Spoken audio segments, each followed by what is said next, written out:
we believe when we give our lives to God, does everything go the way we want it to go? Do we never have accidents, problems, sickness, financial trouble? So it says here, I mean, as frustrated and angry as you may be, do not vent it by cursing your maker.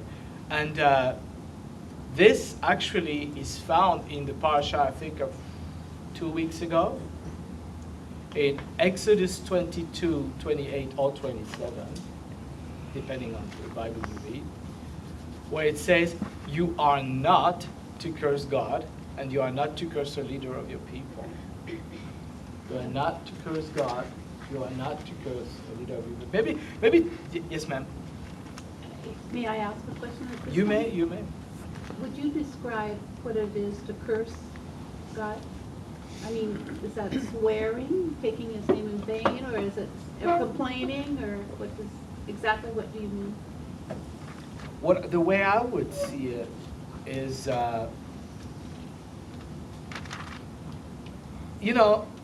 here, my wife and I, when I met my wife, she had been in the way, saved, we say, and she was actually part of a little missionary group serving the Lord and everything. She had a child, she got married, she had a child. Everything was going great. She felt she was really in God's will and everything, and the child went deaf. Out of a fluke thing. She was not a bad mother, I don't think so. There was not a particular sin. It's not really sin.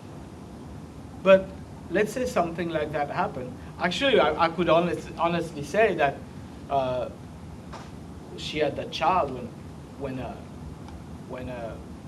I met her. I would say that her faith was weak, and she had in her heart, right? Could we say that?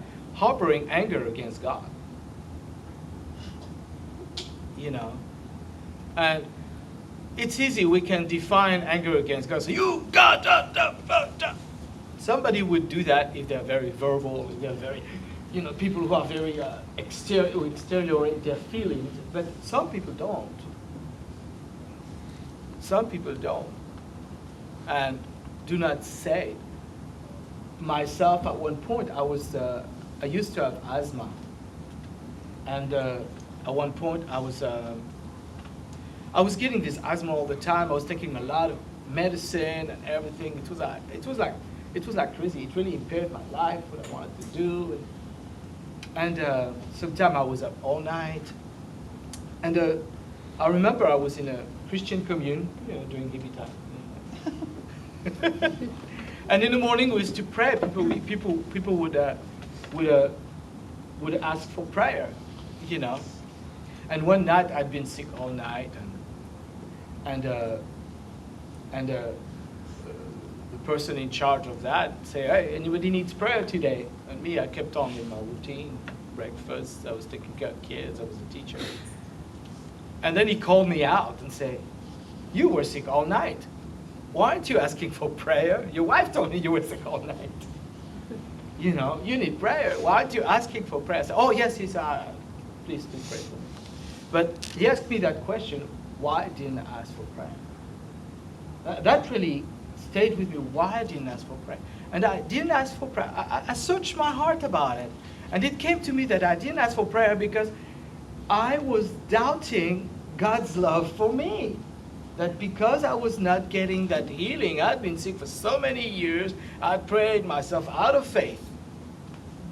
And therefore, I was believing that God loved others more than me. It's funny, for a long time I believed I entered the kingdom while nobody was looking. And if I don't make too much noise, nobody will notice me. For a long time I was feeling like it's my personal feeling of, it's my personal feel the way I am. So anyway, and I realized I prayed myself out of faith, and I didn't believe God loved me, that I was not special to him like I should be, that he didn't heal me because blah, blah, blah, blah, blah. And I accepted the fact, I just, okay, I would say, and then I felt really convicted because at the same time I heard the testimony of a lady who was blind and how she reacted to it with such beauty. And it convicted me so much, at least I could see. I thought, look at me, I'm actually angry against God. And yes, I don't curse him, it's not me to do that, but I dishonor him by having, he loves me, gives his, Yeshua gives his life for me, and I totally doubt the gift that he has for me just because it's not going my way. I would say that's a way of displeasing God, maybe cursing God in our heart by not believing in him fully. That would be one way to doubt him. I mean, let's put this in simple terms. We have several people who are married here, okay? You love your spouse, and what if you believe you have a hard time believing in the love of your spouse? It happened to me actually. For the longest time, I didn't believe that Christina really loved me. For the longest time, I didn't believe it. It was my problem. In the same way, I didn't believe that she loved me. Same way I didn't believe God loved me. It has to do with my childhood and all this stuff. And I had to grow out from it. I had to realize that's not true. That's not true. And how would he feel? Here he gives us, I really believe that God's heart is not us searching for him. It's him doing everything that he can in order to bridge the gap between him and us. So to not believe it, I think it must hurt him, It must hurt him, just like if you love somebody and no matter what you do or say, they will doubt that you love them. Can you relate to that? That would be difficult. That would be difficult. It's a little bit like parents feel that when their children grow teenagers.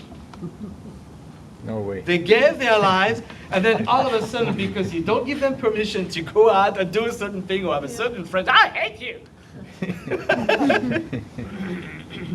It's like, yeah. Well, I was just thinking as you were talking about he deals in blessings and curses. Mm-hmm. So if we are neglectful and ignore him maybe and not pray and everything, maybe that could be A neglect? We're not blessing God, so what are we doing? Yeah. Basically, it's a good question you ask, and I think we need to, in knowledge of, okay, you shall not curse God, you are not to curse the leader of your people. Those commandments are in the same line. Sometimes you can, it's the same line. In Judaism, they teach because if you look at it, in Hebrew, it goes even further. We talked about it last week, but sometimes to curse an authority that God has set over us. And I know that this doesn't go very well because in Protestant America, we do not have any more of that. There's not very much clergy. We do not, there is none of that. But in those days, in Catholicism, the priest is called the vicar of Christ. That's an expression. The vicar of Christ means the guy who takes the place of, who represents, not take the place of, but represents. This way, so we're supposed to respect that authority, and sad to say, it's been misused. This is why Protestantism says, forget these vicars, we don't want those vicars. So, but in those days, if you look at the Torah, the Sanhedrin was to be highly respected. If you went to the Sanhedrin, if you took their time to ask them for a question, you had to do what they said under pain of death. So be careful before you go ask your question from the Sanhedrin, because you may not like what they say. You know, not every judge, not every rabbi. That was just the Sanhedrin. You know, so sometimes I would say we don't have a Sanhedrin and everything, so maybe we can think we're scot-free from that commandment, but I don't think so. The way it works for me, and maybe I'm not part, let's say, of a synagogue. My authority really is, I could say, I'm only under the authority of Christ, but that's not true. That's not true. I think when you're married, spouses become authorities on each other because God gave us each other in order to help us. As a man, he says it's not good for man to be alone. I'll make him a helpmeet. And actually, in Hebrew, it doesn't say helpmeet. In English, it's a really nice text, a helpmeet. Yeah, I need all the help I can get. I need food, and I need my laundry done. But in Hebrew, it says, I will give him someone to be negedo, meaning against him, in opposition to him. Not like fighting and arguing, no, as a balance. As a balance, you know. And this balance that couples are to each other does work as an authority in our lives. I know that as a husband, it's not to my advantage to do something that displeases my wife. I might not get dinner. No, it's not how it works, but it's not good. The thing it does, it messes up the harmony in the relationship. And then it's not good for the family. You know, it's not good for the family. So, and the same happened. And we can use this balance that God gives us between husband and wife and between brothers and sisters. It says, one of the apostles says, esteem each other higher than yourself, more honorable than yourself. So this way, we are supposed to use each other as balance. This is why it says, forget not the assembling of yourselves. You see, I see you, and that when we meet together, we become accountable to each other. You see what I mean? Because we see each other. I can see what kind of person you are. You can see what kind of person I am. And for everybody, by visiting each other and meeting each other, we act as accountability of leadership, because we feel we have to be good representations, and also we I don't want to say we want to show our best, but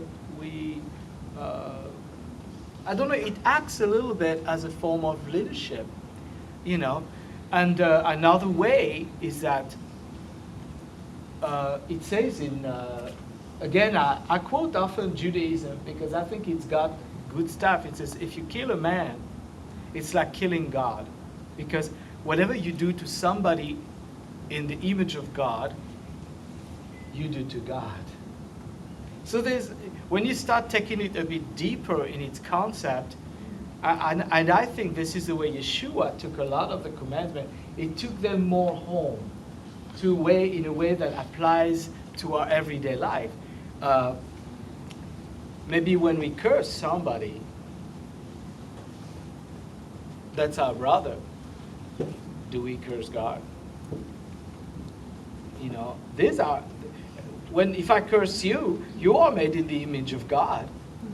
You know, it's easy to say, I serve God only. Yeah, we don't see him. The only thing we see is each other. You know, and we are with God. If we say, I only submit to God, that's not true. If we cannot submit to each other, it's a hypocrisy to say we submit to God. It's a hypocrisy.